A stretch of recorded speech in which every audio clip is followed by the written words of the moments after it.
Good morning. Hope everybody is well. Thank you again for your continued support. Those likes and subscriptions are very much appreciated. They really help the channel.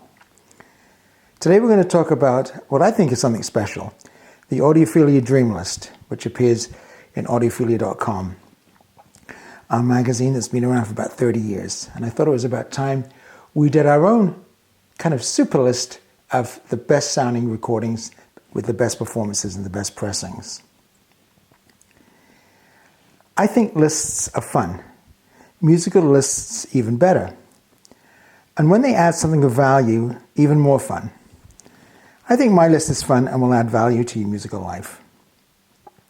It all began with Harry Pearson and the Absolute Sound and his super list, which was absolutely wonderful. I kind of lived my vinyl buying life by that list. And although not everything there was to my musical taste, there's no doubt that Mr. Pearson had great ears and really had great taste as far as recordings were concerned. Harry's been dead now for quite a few years, and I'm hoping that I could never match his list or supplant it, but I'm hoping I could add a little bit of something to your musical life. Even though I'm a classical musician by trade, my father was a very fine professional jazz tenor sax player, and in addition to his love for classical music, we grew up on all the greatest jazz records from the 50s through the 70s. As such, both the classical and jazz records I consider masterpieces of repertoire, recording and performance are included. The list grows and is updated regularly. So what about rock, pop, and blues? Well, much to my father's chagrin, I developed a taste for well-produced pop music, but notice all with a pretty heavy jazz influence such as Steely Dan, Michael Franks, and Stevie Wonder. Of course, as a well-brought-up Brit, I had to like the Beatles, and did. But it only went so far as I dodged my father's regular disparaging comments. When I met my wife, an avid fan of the Beatles, my appreciation grew, and has grown so much that I consider Paul McCartney in the same vein as my beloved classical composers, at least as far as melodic inspiration is concerned. I must thank my nephew, Ian, also on staff at AUDIOPHILIA, who, through his used record business, introduced me to the greatest rock, pop, and blues records, some of which I've grown passionate about, and using the same template, quality of music, sound, and performance. I'd heard about most of them, of course, but never heard them. I was introduced to these great records on the greatest pressings.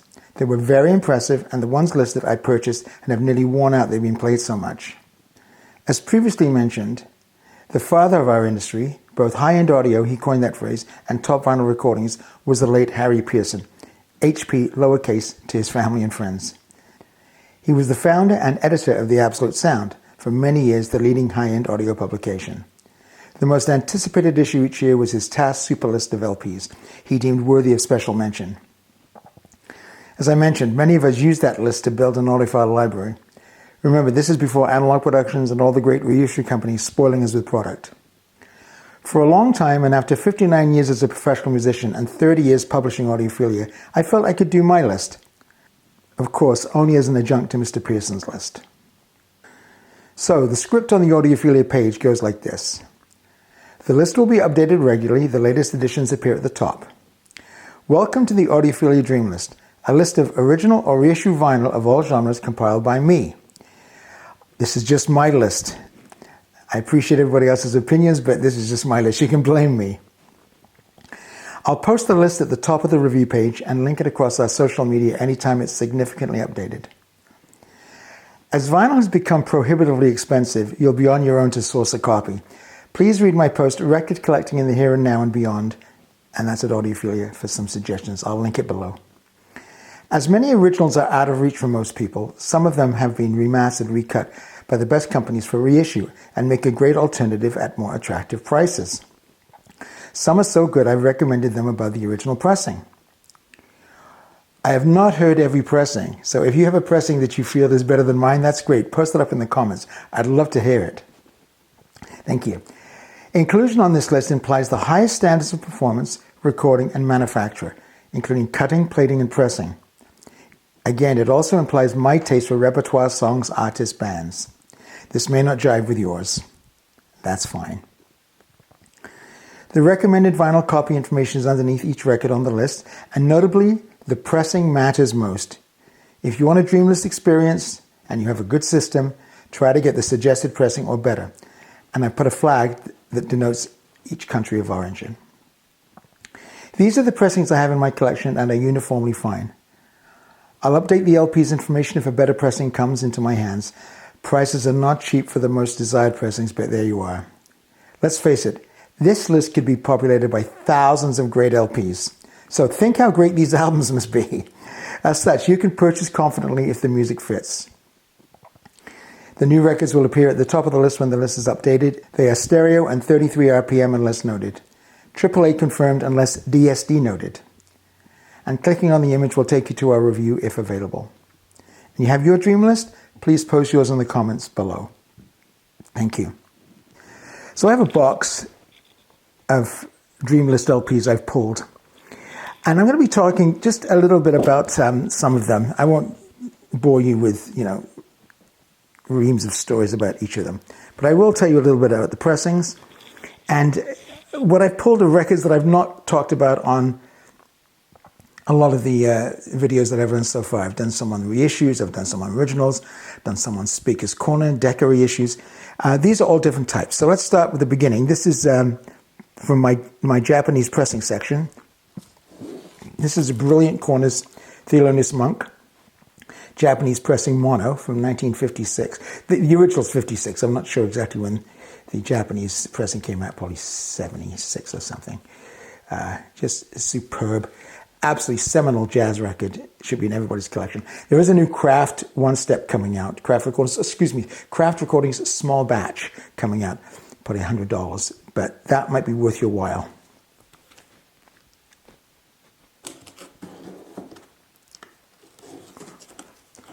Coltrane Giant Steps, for obvious reasons. The Japanese pressing is excellent. I needed one. I thought, and sometimes on Discogs there's so much confusion about the original pressings, what's better, and then it gets down to the pressing plant. Is it, Terre Haute, Indiana Pittman? Is it Indianapolis, Hollywood, Rockaway? There's loads of them. So I like Japanese pressings. There's quite a bit of revisionism about Japanese pressings. They're not very, they lack energy. There was a digital component in their delay line. I don't know. This sounds fantastic to me. This is, I consider, my finest Japanese pressing. This thing is a knockout. It wasn't cheap. Pepper Meets the Rhythm section. Spectacular record. There he is before all the nastiness took place. Anyway, fantastic. This I got for $5 in Ottawa earlier in the year. This is a Japanese pressing of Recital by Oscar Peterson in mono, verve. It's just exceptional. It's always a toss-up between Bill Evans and Oscar Peterson, who's the greatest. They're both exceptional musicians with great records. That's one of them. This is a Japanese gaucho, Steely Dan. Just beautiful. I've just been talking about it in one of my reviews. I reviewed the latest UHQR Pretzel Logic, and I definitely have a different view of that than a lot of people on the internet. I really enjoyed it. This one's going to be an easy winner for the UHQR. It's such a fantastic recording, and this one is exceptional, the Japanese pressing. And the problem with gaucho was that they, as I mentioned in this latest review, which is at Audiophilia of Pretzel Logic, that the guys and Roger Nichols didn't meet a new technology they didn't like. So they tried DBX with Katie Lied, and it was a disaster. I'm not sure how they're going to do that. Fix it in UHQR. We know about fixing in the mix. I'm not sure if that's fixable. This one was done with digital and with the 3M company, and they couldn't make it work. And so the guys flew out to Minnesota, the 3M company, and they still couldn't make it work.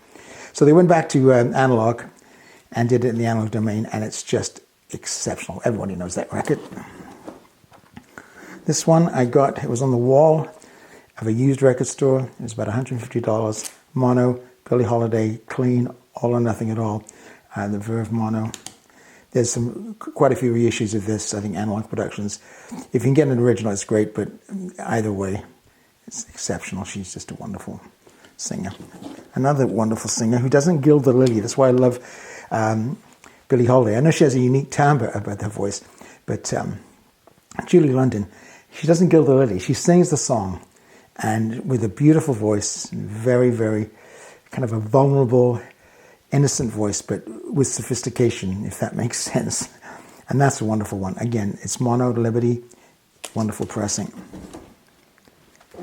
This record is old as me. That's old. This is a Jerry Mulligan meets Johnny Hodges, mono. It's an EMI, his master's voice, Verve, kind of combination, collaboration. It's just magnificent. Two guys, two genius instrumentalists, and their highest inspiration, playing the most beautiful stuff. Jerry Mulligan, the most unique baritone sax player with his tone, of course, and Johnny Hodges, a great alto player. This is from my friend A.B. Fawn at Impex. She was very excited about this record and she sent it to me. This is an historical document. This is 1950 original recording, and then they've been remastered by Impex. Sing and Dance with Frank Sinatra. And it's just a beautiful presentation by Impex. It's a limited edition. Again, some of these records that I'm going to show you are not available anymore. There's the original label, Columbia 1950, when he had an incredibly fresh voice. Yeah, young he was there. But Lover, the first song, on the second or third verse, where he goes up the octave and holds a note like a Helden tenor on the Bayreuth Wagnerian stage. It's absolutely unbelievable. And once you hear it, you'll never forget it. And he's just the most incredible voice. Someone was asking Herbert von Karajan, the great conductor, about who's the greatest singer he's worked with. He said, well, it's a person I've never worked with, and that's Frank Sinatra. So everybody knows, just like the Beatles, everybody knows that Frank Sinatra is just the greatest. There he is. I could have chosen a load of Bill Evans records, as you know. Problem with Bill's records, Bill, like I know him personally, I should say Mr. Evans' records, is that some of the tapes were absolutely crap. Not so much poorly recorded, but they deteriorated. And people like Steve Hoffman and other people have commented on their forums just how bad the tapes were they've had to deal with. This is pretty clean tape, I think. This is not the most popular Bill Evans album, but this is with Jeremy Steig, who's an incredibly talented flute player and very unique. He was disabled in some way. I can't remember how he was disabled, but he kind of modified his flute that he made it easier for him to play. And he has a very interesting way of faking, of improvising. A very beautiful way of doing it, but it's also a very buzzy sound, and he does effects and beatboxing and all sorts of things. But he was doing it in the early 1960s when it wasn't really kind of de rigueur. And this is a fantastic album. It has a wonderful straight note chaser, Monk straight note chaser on it, and Lover Man, and Theme from Spartacus. It's really wonderful. It's not expensive on Discogs, probably about $30, and it's really worth your while. And of course, I've got Eddie Gomez and Marty Morell, amazing players. But Jeremy Steig, he's under the radar. So was Herbie Mann and Frank West and Jerome Richardson, other great flute players, but jazz flute players. But Jeremy Steig is incredible. Now we're getting to a few classical, just a few, I promise you. There's some rock ones coming up at the end. I told you this was a mixed bag. And again, these are records that I haven't talked about much on my videos. Most people know this. This is one of the top living stereo shaded dogs. Ryan and Chicago Symphony playing Debussy, Iberia, and Ravel, Alvarado del Gracioso, and Vols Noble et Sentimental. 3 knockout works. The Ravel works are superb. Piano pieces arranged by Ravel that sound like they're written for orchestra. He's so brilliant. But Iberia, there's something about Debussy's music that it's intoxicating. I love it so much.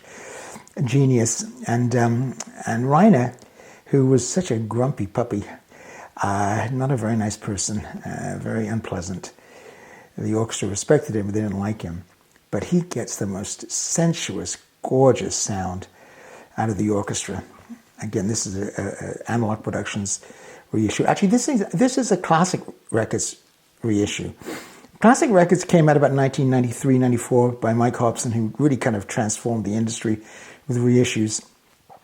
And now, once again, especially when they're reissuing them under different pressings and different recuts, now we have Ryan K. Smith doing a lot of them again, for analog productions, and they are wonderful. There's no doubt about it. But there's a little bit, again, revisionism of the classic records where they cut a little hot by Bernie Grumman. Yeah, a lot of it I don't agree with. I mean, some of them, the Dvorak Slavonic dances, yes, I would agree that's pretty hot. I think it's a Bernie Grumman one, but this one is Bernie Grumman. It's just gorgeous, just gorgeous. So if you can get that for cheaper, that's great. Excuse me, my nephew was in LA at High Fidelity Records, and they used to work for classic records, and they had about 2,000 classic records sealed, selling them off very inexpensively compared to what they used to be. So you can get them fairly inexpensively. The Ryan K. Smith ones, I'm not going to lie, they are wonderful. So that's a good one, Iberia. I chose these next two because they're digital. Well, not digital, they're analog, but they have a digital step somewhere. If you read Esoteric, the great Japanese, basically digital company, formerly of TIAC, I think, TIAC, they got the rights to reproduce some of the Decca stuff on SACD, which they did magnificently.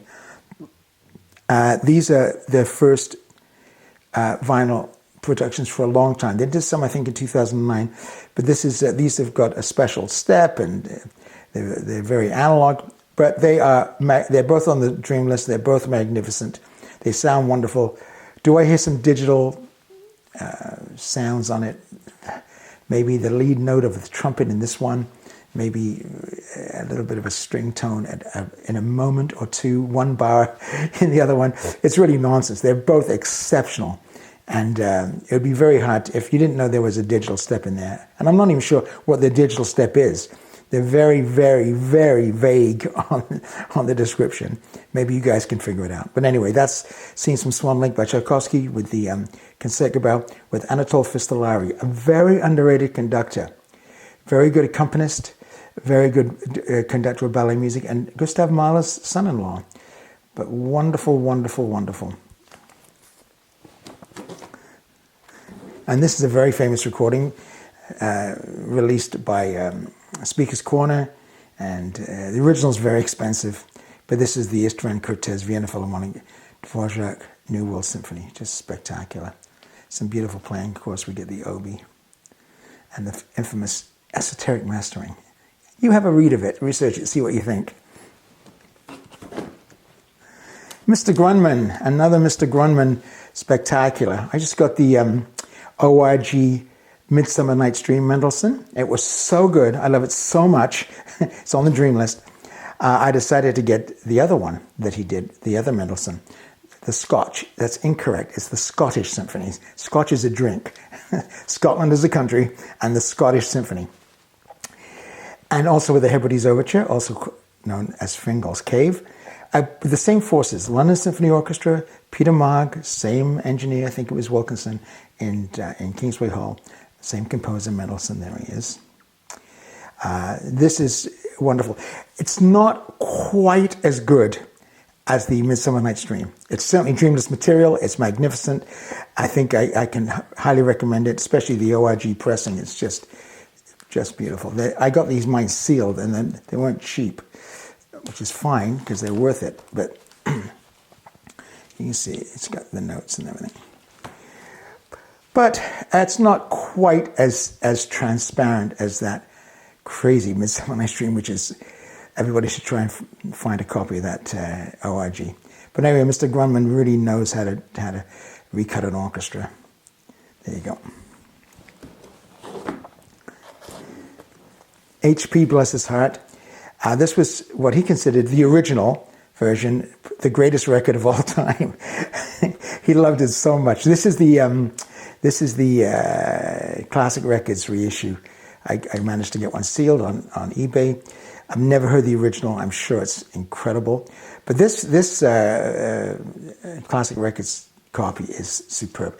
The Prokofiev, Love for Three Oranges, and the Scythian Suite. A lot of people call it the Scythian Suite. It's Scythian Suite. And I'm not sure who the Scythians were, probably some mid-Russian, tearaways. Anyway, the Scythian Suite has a couple of incredible sections in it, and talk about macrodynamics. And this record handles all of them. And it's, of course, it's the London Symphony Orchestra with Antal Dorati, and they knock it out of the park. I think this was recorded like a lot of the Mercuries with the orchestra on the stage at Watford Town Hall, 3 microphones just hanging down and getting the reflection of the sound off the back wall into the hall itself, now called the Watford Coliseum. And it's just magical. The 2 main mics and then I guess one kind of ambience helper. The Cosart Fines, they knew what they were doing. Anyway, that's fantastic. And again, I think my nephew, when he was down in LA, got this for like $25, sealed. This is another Bernie Grundman. I got this one sealed from about 30 years ago, Classic Records. This is an Everest. It's Georges Antil Corroboré, which is an Australian ballet. It's kind of like an indigenous ballet, like The Rite of Spring. I love the cover. It's also got Hinastera Panambi on it, which is also a good piece. And Eugene Goossens conducting the London Symphony Orchestra. And Eugene Goossens was Australian originally, and when he went back to Australia, had a big career going in England, and a lot of Kingsway recordings, famous ones that you've all heard on Everest. But you Google what happened at the airport during the customs, and it wrecked his career, unfortunately. It's a shame. But very good, very fine musician, family musicians. His sister, I think, Sidonie Goossens, was BBC symphony harpist for about 60 years. She was in there for a long time. Leon Goossens was the professor of oboe at Trinity College of Music in London, where I went to school. And we used to see a lot of his original parts and scores. Leon Goossens, famous oboist. And then, of course, Sir Eugene Goossens, the most famous of the Goossens family. But that's a great record, and it's easily available. I've heard the mono. The mono's spectacular, the original mono. But this Classic Records reissue is just dynamite. This is the Athena, an early, as they say, old school analog. This is an early, I think it's 1980, late 90s pressing. They did about 5 or 6 records and then went away. It's a shame because this is the Rachmaninoff Symphonic Dances done at the SMU University Auditorium and conducted by Donald Johannes with the Dallas Symphony Orchestra of the Rachmaninoff Symphonic Dances. It's spectacular. Now, this has been reissued again with the advent of analog productions, and Chad and all his brilliant ideas and brilliant productions has been redone on the original Turnabout record with Kevin Gray. This is Bernie Grundman. And of course, you know, these vinyl collectors, oh no, Kevin Gray's better. Some people say the Bernie Grundman's better. I don't know. I'm sure Kevin Gray did a fantastic job. Probably the tape was fantastic to begin with. But I'm telling you, this Bernie Grundman Athena is just absolutely spectacular. Considering that the orchestra was kind of provincial in those days, and Donald Johannes, according to my flute teacher's husband, who was a violist in the Tulsa Symphony before he went to the Israel Philharmonic, said he was the world's worst, most boring, horrible conductor. Unfortunately, poor Mr. Johannes. That's just one person's opinion. I'm sure many people think he was amazing. But he did a fantastic job on this recording. There it is. This is an EMI that I just absolutely adore. This is the Michelangelo Rachmaninoff Symphony Concerto No. 4 in G minor and Ravel Concerto. Now, the Ravel Concerto was very good with Ettore Grazis as the conductor. But his Rachmaninoff 4 is legendary. It's a fantastic piece to begin with. I didn't know it that well until I got this record. I've had it in mono. Then I looked long and hard for an original EMI. And this is the semicircle, his master's voice. There is an earlier version with the cream and red marking. This is, what is it, ASD 255. It's not cheap, but it's absolutely magnificent. Beautiful recording. The piano sounds incredible. Plus, Michelangelo is a legendary pianist. I did his box set review in Audiophilia. He was very eccentric. He raced Ferraris. Mr. Ferrari actually gave him a car. He also fought in the Second World War as a fighter pilot with the Italian Air Force. And he was the teacher of some very fine pianists, including Martha Argerich and others. Paulini. I think one of his things was, if I ever make a mistake in public, I will shoot myself. It's one of those guys. Anyway, it's just, beside that, his playing is spectacular. I took these two out because, first of all, they're both on Harry's Pearson's list, but they're also just spectacular recordings. I've known them a long time, even before Mr. Pearson put them on the list. I've played both of them, Symphony Number 5 and Symphony Number 6. Completely different works, both EMIs, both Adrian Bolt, one with the London Philharmonic, the Symphony Number 5, and the Serenade to Music, which I spoke about in the last video, where the 16 solo singers singing Serenade to Music. And the other one is Symphony Number 6, also EMI, with the New Philharmonic Orchestra, and also a beautiful arc ascending with Hugh Bean. And there's Adrian, the great man. And Symphony Number 6 is like a war symphony. It is completely different than Symphony Number 5, which is absolutely serene and beautiful. I think I mentioned in my last video that Aaron Copland said listening to the Symphony Number 5 was like watching cows eat grass, which is ridiculous because it's just stunningly beautiful. And again, I said you don't have to be English to love this music, but it does help. It's both knockout recordings and knockout performances. Another EMI LSO. This is Andrei Previn.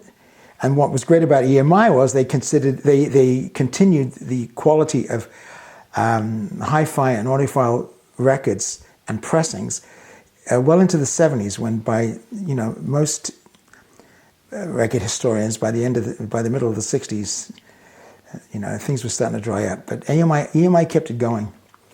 And this is a beautiful performance. Many people say now, oh, there's other ones that are better now, but I'll be honest with you, there's a reason this record is very famous. He just gets to the heart of Rachmaninoff. There are no cuts, which was a big deal in those days, because a lot of people did the symphony with cuts. And, Rachmaninoff was a sensitive guy. Stravinsky called him a 6'6" walking scowl. And he was very sensitive. After the first symphony, which is a very fine symphony, by the way, was just mangled by the conductor and ravaged by the critics. He had a nervous breakdown, the poor man. And it took him a long time to write the second, but it's a knockout. It's absolutely beautiful. It's not film music, but it's like the greatest Hollywood film music composed by a brilliant classical professional composer. It's the best way I can describe it. It's just absolutely stunningly beautiful.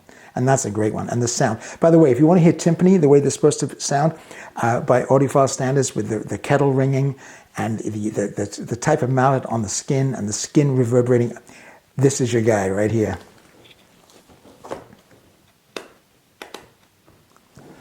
A little more of a rare one. This is Sir Michael Tippett. Every time I put it on, my wife always goes, oh no, are you playing Tippett? She doesn't like it, but I think he's a genius. Not everything he did, but five or six works are just magnificent.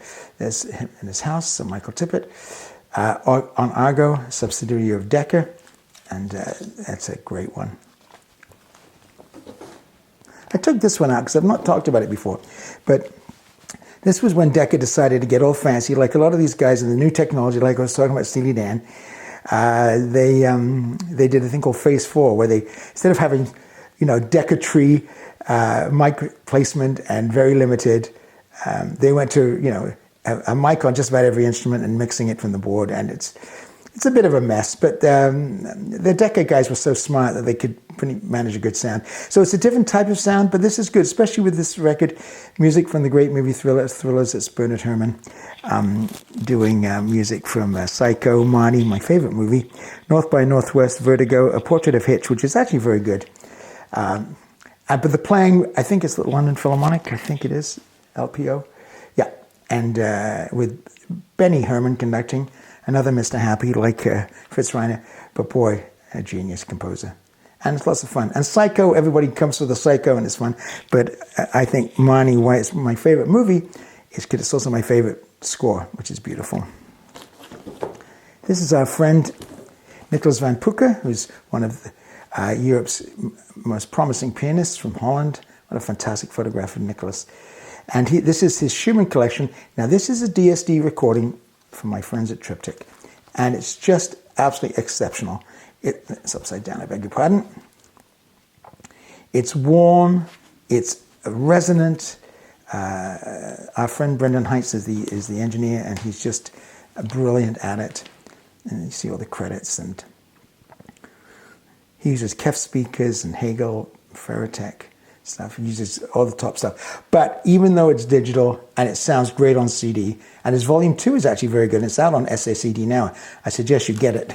But this record, I'm not sure if it's still in print. I'm sure it is. Go to the Triptych website, TRPTK. No financial connection with me. It's just worthy of your vinyl dollars. And it's DSD, like those two esoterics. Wonderful. It can be done. And also, a straight-ahead Deutsche Grammophon. Nothing special as far as recording, not even a tulip. But this is such a wonderful recording. You know, Mr. Carrion wasn't around, and I'm not sure if it was Otto Gerds or whoever the engineers were. But this is very, very fine. Beautiful playing by the original members of the Tokyo String Quartet. They were very stable for a long time, one of my favorite quartets. And playing beautiful Haydn, the Prussian quartets. Deutsche Grammophon, you probably get that for $10. Okay, on to some pop. And rock and jazz and blues. Again, I've not talked about some of these. And as I talk, please, guys, don't laugh. I don't know a lot about this stuff, and you probably know way more than me. And I'm happy to be educated. So if you have anything to say in the comments, I'd really appreciate it. This is Boards of Canada. It's kind of trip-hop, ambient, IDM. How's that? I know all the I know the acronyms. These guys are two guys from Scotland, from Glasgow, and they do kind of this mesmeric, beautifully orchestrated electronic sounds with great harmonic invention, and I just love it. And I've got most of their records, and there it is right there. And as my wife was listening, I was listening. And by the way, the records sound spectacular. It's not just great music. My wife said, "What is that music? It's so beautiful." Let's see if we can get that focus. Nope. Can we? Let's try. There we go. A little bit. There we go. You can go with any of their records. They're all great. Now I'm into dangerous territory here. Here we are. Led Zeppelin 4, or Untitled Led Zeppelin. This is the Porky Pecco, I think it is. The Porky Pecco pressing. And I searched high and low to get the best one. I have my first three Led Zeppelin 1, 2, 3 are Japanese pressings, and I like them, but a lot of people say the energy is not as good. And I must admit, with Houses of the Holy, I love the names of these rock Houses of the Holy, and Physical Graffiti, both incredibly good records, and they sound great. But this one, I decided, look, let me try and get the very best pressing. And they were right. It's more dynamic. It's fantastic. And Mr. Page, who's a genius, not only on the guitar, but he knew what he was doing in his recordings. And I forget the term that they used with him and Glyn Johns and the other guys, but they used a whole breadth and depth of the room to get some kind of, kind of holographic sound as they're playing, rather than just kind of canned music, which is unfortunately a lot of rock music. They're in the studio, they're on one track, they're playing to that track, and that's it.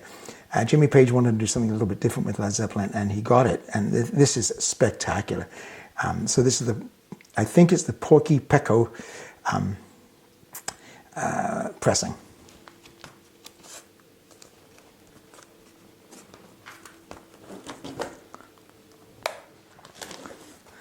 This is one of my favorite records from one of my favorite bands, if not my favorite band, Pink Floyd. Again, I'd heard of them many, many times, but growing up, but never heard them. And my nephew got me into the British pressings. This is actually a French pressing, and it's very, very good.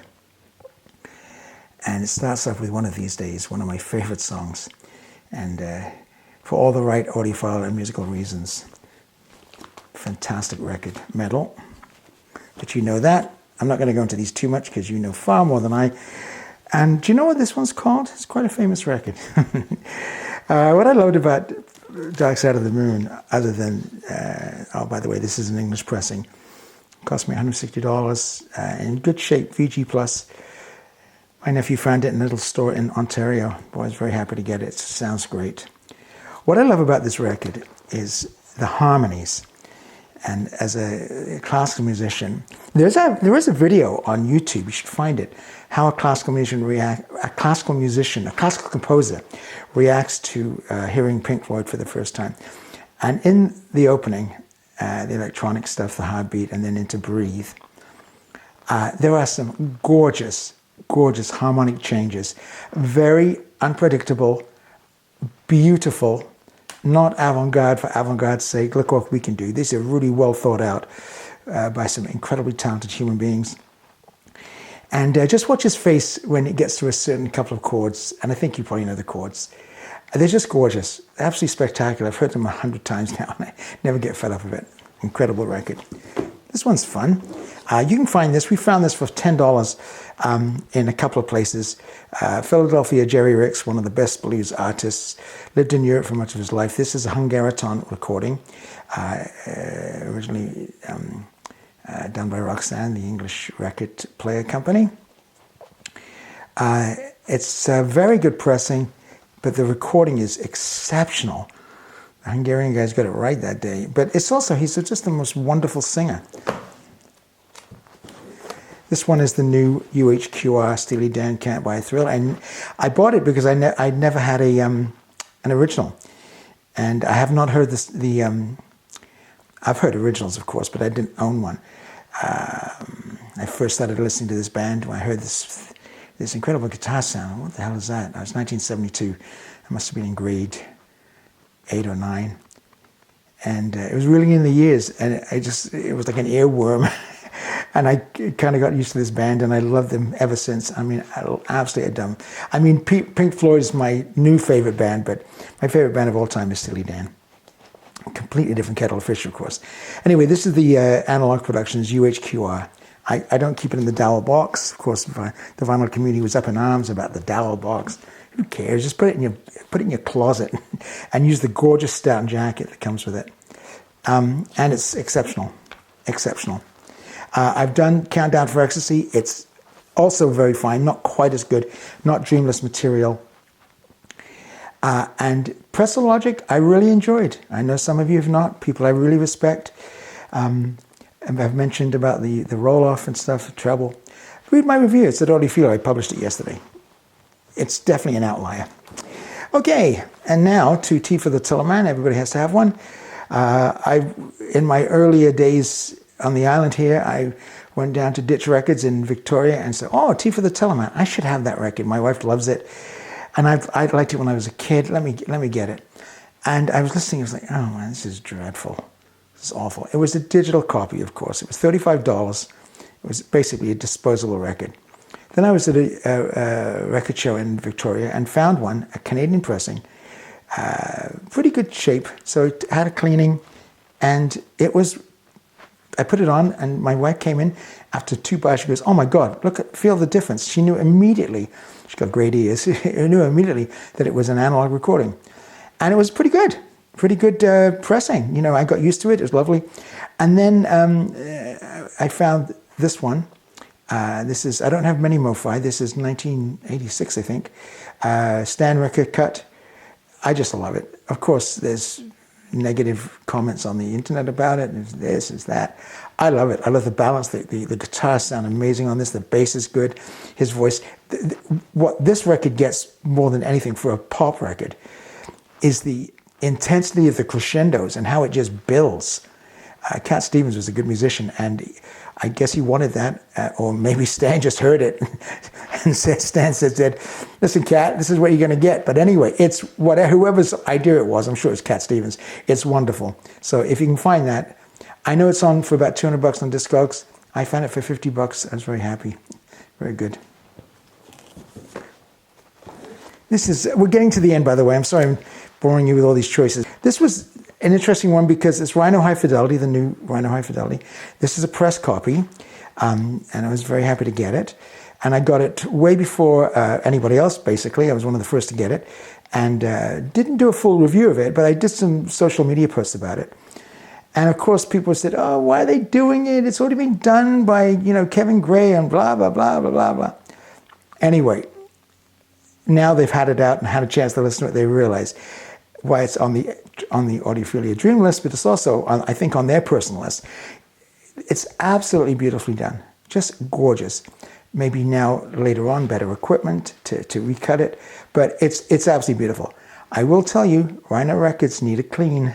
I had to clean this 2 or 3 times, but once clean, it's just get the mold release agent off. It's just beautiful. This is my first Van Morrison record. There's been quite a bit of consternation lately about him and anti-vaxxing and all that nonsense.